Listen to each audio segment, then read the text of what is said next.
We good now? You could. I'll just have you send that to me because your voice is, closer. Okay. Better quality. But yeah, I guess you start by introducing yourself. Okay, I'm Barbara Davis. I'm a therapist. I'm licensed by the state of Ohio. I have a master's degree in community counseling from the University of Dayton. I've been doing my practice for the last 11, 12 years. I also worked up until a year ago for a community mental health agency as a therapist.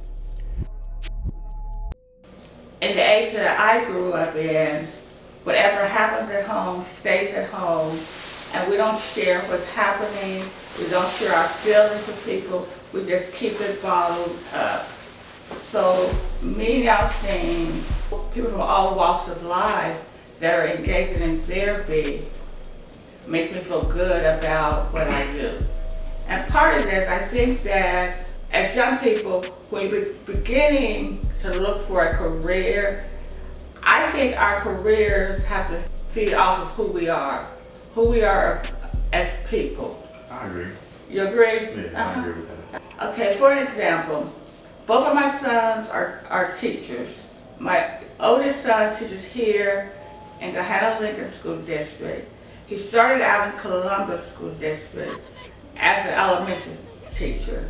He's always been good with little kids, and I think that that's who he is. My oldest son's an educator in Boston, and he's a music teacher. He's always loved music, even as a little boy. We would be at church, the church would be over. He'd go and try to play the piano before he took piano lessons.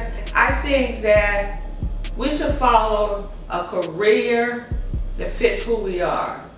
You will never hear my name in any medical as a nurse or doctor, because that is not my thing. Talking to people is my thing.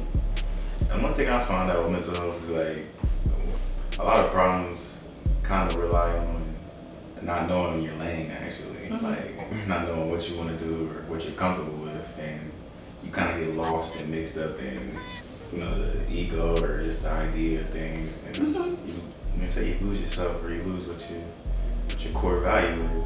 Exactly. So you just gotta know what you're doing. You have to know what you're doing. You have to know what your passion is. And you also have to know what you're good at. Okay? You would never hear my name in a medical job at all. Okay? When my boys was growing up, I couldn't even pull teeth.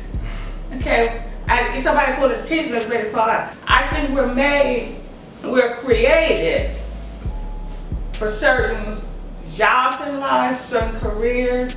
I think everybody has a calling. Some of us listen to our calling, and some of us don't listen to our calling. People who knew me back in the day, and they've seen me within the last 12 years or so, they're surprised when I tell them that I'm a therapist, because I was always that little shy girl who never talked to people, and now I can't stop talking.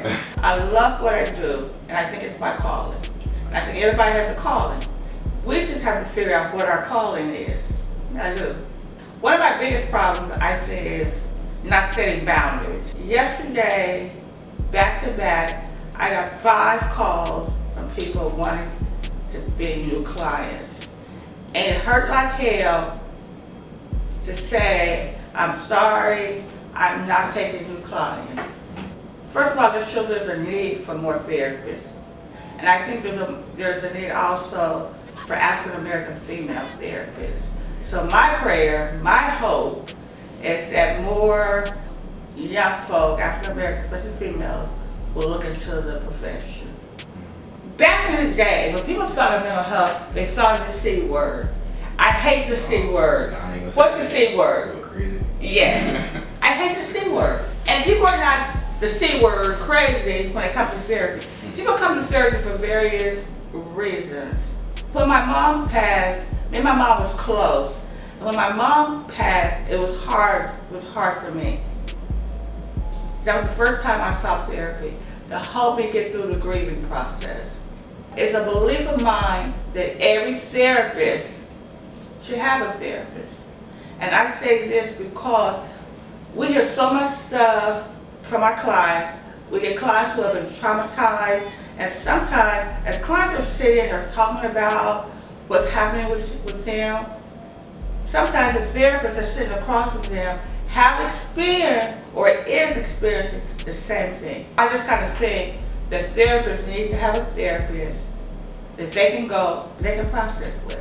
And let's get back to the C word, because I hate the C word. Things happen in our lives, like when I was tired, that was difficult for me because I was used to working all of the time. I processed that with my therapist. Okay? So it doesn't mean that your life is crazy. It means that sometimes we all need a little help in processing life transitions. And that's how we have to look at it. What were some of your coping mechanisms during that time?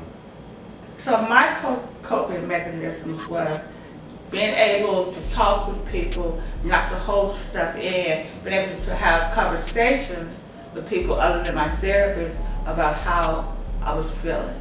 Secondly, not only for me, but I try to let my clients know that whatever you're going through or whatever you've been through, you're not by yourself. Other people have experienced the same thing and they have gone through it. Don't internalize whatever your pain is, don't internalize it. Talk about it. And I think that's the number one coping mechanism, is to be open about how you're feeling and being able to share and talk to people, especially therapists, about it and not hold it in and walk around with it on your back. Very true. Because you actually feel better on the inside too, like physically. My siblings ranged in age from 17, 15, 14, and 11 years older than me. 4 sisters and 1 brother. My last sister died in 2020. That was hard for me. So of course, you know who I had to call? I had to call my therapist to help me process it. So to anybody who hears this, as a therapist, I have a therapist. Do I believe in therapy? Yes, I do. We want to feel that we can solve situations in our lives. Sometimes we can, and sometimes we need a boost from somebody. People tend to think of going to therapy when you're depressed, if you've got some psychotic behavior.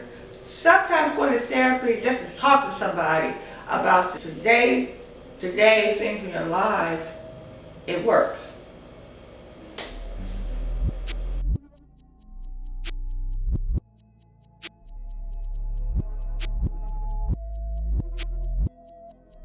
Easy.